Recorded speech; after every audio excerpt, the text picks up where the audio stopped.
আচ্ছা, আপনি কি হঠাৎ সবাইকে চমকে দিতে বা ভয় পাওয়াতে বেশি পছন্দ করেন? কথা বলছেন না যে? কি বলবো? যা জানতে চাইলাম। এটার উত্তর কি দেব সেটা আমি ঠিক বুঝতে পারছি না। গুড। আচ্ছা, জরিনা বলল মানিপ্রিয়া কে যেন আপনাকে পাঠিয়েছে এই বাড়িতে টিচারি করার জন্য। আমি মিথ্যে বলেছি।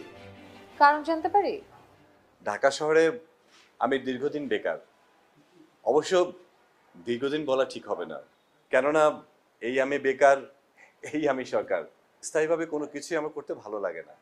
দীর্ঘদিন চাকরি করেছে, কিন্তু চাকরিটা বেশি দিন ভালো লাগেনি।